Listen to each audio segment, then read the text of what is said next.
أيها الإخوة khudbadeenna waxaan iskula fiirinaynaa oo kulligeen aan isku xusuusinaynaa arrin shareecada marka la fiiriyo ku weyn marka dhexdeenna iyo dhaqankeenna la fiiriyana ku dayacan. wax kasta oo shareecada ku weyn oo bini aadamka ka dayacmana way kala daran yihiin dayaacaas haddii dadka uu ka dayacan yahay ay muslimiin yihiin iyo inaysan muslimiin ahayn. wax shareecada ku weyn awalba dad aan muslimiin ahayn agtooda kama weyneyn. bini aadamka qeybta sheegatay inay waxa ilaahay agtiisa ka weyn iyagana uu la weynaanayo waa dadka muslimiinta ah ee mu'miniinta ah. mu'minna qofku ma noqonayo ama muslim ma noqonayo ilaa tilmaamaha mu'minku uu leeyahay ama tilmaamaha muslimku uu leeyahay ee shareecadii muslimnimada iyo mu'minnimadaba laga baranayay ku qoran ilaa uu fuliyo. sheegashadiisu waxay noqonaysaa mid afka ah. haddii isagoo afka uun ka sheeganaya laakiin xagga camalka iyo xagga dhaqanka aan laga haynin uu dhintana waa loo baqaya.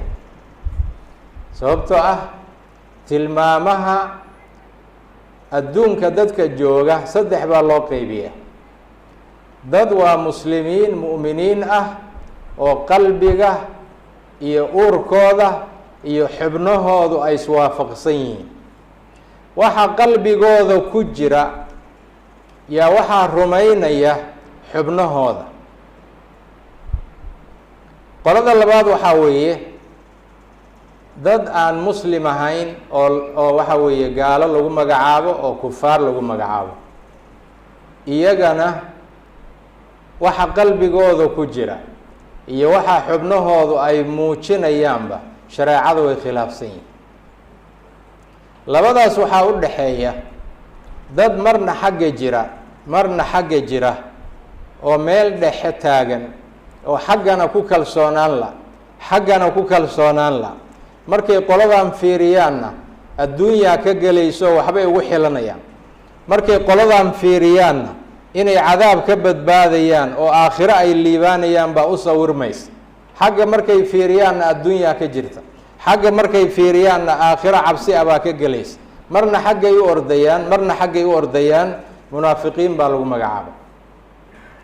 afka waxay ka sheegaan iyo waxay uurka ka rumaysan yihiin isma laha oo ilaahay baa ka warqaba.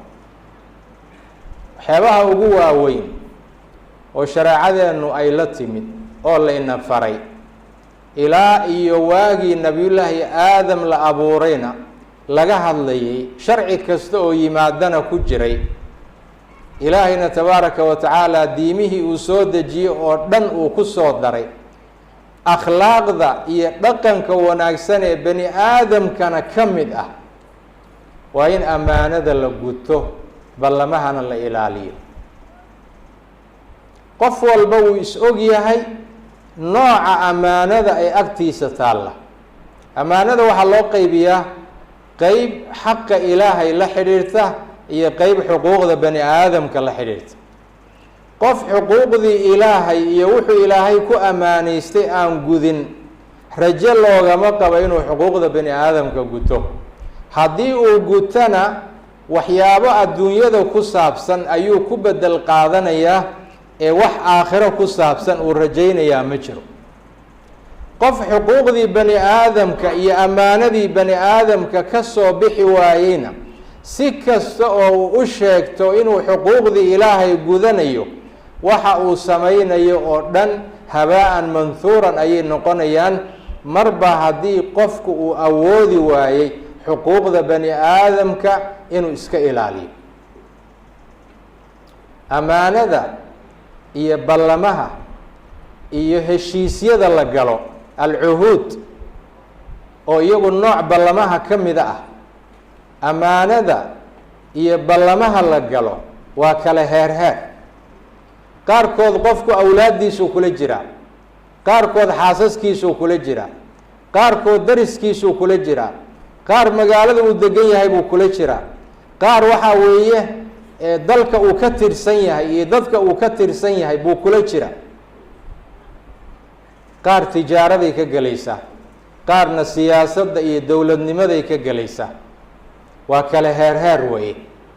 ammaanada qaarkeed qofku ilaahay magaciisuu ku qaaday, oo inuu ilaahay magaciisa ku qaaday baa lagu aaminay, sida madaxtinimada iyo xaasaska marka la guursanayo iyo ballamaha lagu kala gelayo, ganacsiga iyo qeybo ka mid ah. arrimahaasoo dhan qofka waxaa lagu aaminay inuu magicii ilaahay ku qaaday oo isagu uu ilaahay wakiil uga yahay ammaanadan uu wakiil uga yahay. aada baynuna inagu u naqaanaa qofka madaxtinimo loo dhiibayo magaca ilaahay baa lagu dhaariyaa inuu ka soo baxay. xaasnimada marka la gudagelayana shareecadii iyo culimadii baa la keenaa, aayadihii qur-aanka ahaa baana ammaanadaa lagu gudbiyaa oo lagu aaminaa.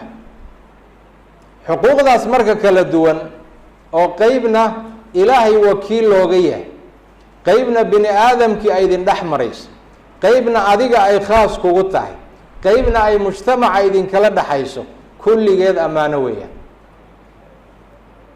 haddii ay ballan tahay iyo haddii aalad ay tahay iyo haddii ay mansib tahay iyo haddii bani aadam gacanta lagu geliye ay tahay, xaq uma lihid marka adigu sida aada rabto inaad u maamushid. xaq uma lihid inaad u qaadatid inaad adigu leedahay, xaq uma lihid. mas-uuliyaadka qaarkood iyo ammaanada qaarkeed iyo ballamaha qaarkood adiga ayaa la rabaa inay culays kugu noqdaan oodan waxba ka faa'iidin, waxaa wacdi iyo waane inoogu filan. laba aayadood oo qur-aanka ka mid ah yaa labadaba waxaa lagu soo gabagabeeyey oo lagu soo dhex daray tilmaamaha dadka muslimiinta iyo mu'miniintu ay leeyihiin, inay ka mid tahay inay ammaanada ilaaliyaan, ballamahana ay xifdiyaan. waxaa loo ballan qaaday inay jannada meesha ugu sarraysa yeelanayaan. aladiina yarihuuna alfirdowsa hum fiiha khaaliduun. firdows waa meesha jannada ugu sarraysa, waana meesha ugu dhaxaysa, waana meesha carshiga alle uu ka sarreeyo, waana meesha ay ka soo burqanayaan webiyada aada aragtay ee jannada lagu sheegay. jannadaas waxyaabaha lagu helayaba waxaa lagu soo daray in ballamahana la ilaaliyo, ammaanadana la ilaaliyo. taas macnaheedu waxaa weeye qof kasta oo aan ballan ilaalin jirin, qof kasta oo aan ammaano lahaan jirin, martabadaas firdows xaq uma laha. weliba waxaa soo arooray oo axaadiista ku sugan, qiyaamaha marka la isugu yimaado, qofkii ballan burinta badnaa oo cahdiyada iyo ballamaha iyo heshiisyada la gala isagoo ka baxa uun la arki jiray oo dhaqan iyo caado ay u ahayd, aakhiro marka la yimaado calan dheer baa loo qotominaya, bandiirad iyo calan dheer oo makhluuqaadka ilaahay oo dhan ay arkayaan oo magaciisii uu ku qoran yahay baa meesha uu taagan yahay laga qotominaya. markaasaa waxaa dhawaaqaya cid ilaahay uu amray inay makhluuqaadka oo dhan ogeysiiyaan ninkan oo odhanaya, calanka aada u jeedaan waa ballanfuryadii iyo beenbadnidii ninkii hebel la odhan jiray. dadka oo dhanna way garanayaan qofka aada tahay maalintaas, way garanayaan. waxaa wacdi inoogu filan nabiga calayhi salaatu wassalaam axaadiista laga soo guuriyey waxaa ka mid ah xadiis aada iyo aada inuu wax inooga bedelo u baahan. Anas ibni Malik radia allahu tacaala canhu baa wuxuu leeyahay nebigu calayhi salaatu wasalaam khudbo uu noo jeediyey ma jirto oo anigu aan goobjoog ka ahaa. khudbo uu noo jeediyey iyo waano uu noo jeediyey iyo wacdi uu soo gudbiyey ma jiro ilaa waxaa hadalkiisa ku jiray laa iimaana liman laa amaanata lah walaa diina liman laa cahda lah. ogaada, qofaan ammaano lahayn iimaan ma leh, qofaan ballan lahayn diin ma leh baa ku jirta. xadiiskaas cumar ibni khadaab oo khilaafadiisii u sharxayay dadkii muslimiinta ahaa ee uu la hadli jiray baa wuxuu ku yidhi, saxaabi uu la hadlayay baa wuxuu ku yidhi, laa yagurannaka salaatu rajulin wa sawmu. war hebelow, ninka salaad badnidiisa iyo soom badnidiisa ha ku kadsoomin. ninkii rabaa ha tukada, ninkii rabaana ha sooma buu yidhi, laakiin ha la ogaado, walaakin laa diina liman laa amaanata lah. amaano xumada iyo ballan xumadu waxay ka mid tahay tilmaamaha munaafiqiinta. munaafiqiintana ilaahay qur-aanka wuxuu ugu sheegay inay noqon doonaan dadka darajada ugu hooseeya naarta ku leh. ina almunaafiqiina fi darki اlasfali min annaar. tilmaamahoodana afar haddii laga helo qofka, munaafiq dhab a weeyaan, waxba ka maqnayn. ha tukado, ha soomo, wuxuu raba ha sameeyo, walciyaadu billah. haddii mid kamida laga helona tilmaan munaafiqnimaa ku sugan ilaa uu iska daayo. afartaas waa afar aan filayo inaynu isu sheegno inaysan ku fiicnayn, sababto ceebaha in la isu sheegaa ma fiicno. qofku wuxuu ku sugan yahayna inuu isagu ka tagaa fiican. waxay shareecadu ku sheegtay afartaas waa qofka markii la aamino khiyaana, idaa tumina khaana. markuu sheekaynayana inuu been ku barxa mooyeen hadalka ma gudan karo. markuu doodayana wax iska dhicin unbuu garanayaa mooyeen maxaad xaq u leedahay iyo maxaa xaq laguugu leeyahay ma kala saaray. marka uu wax ballan qaadana wuu ka baxaya, loogu iman maayo. walaalayaal, innaga waxaa inaga dayacan ammaano la isu dhiiba tii ugu weyneyd. oo waa maxay? waa in bani aadam la maamulo baa inaga dayacan. waxaan u baahan nahay inaan dhaqankeenna dib ugu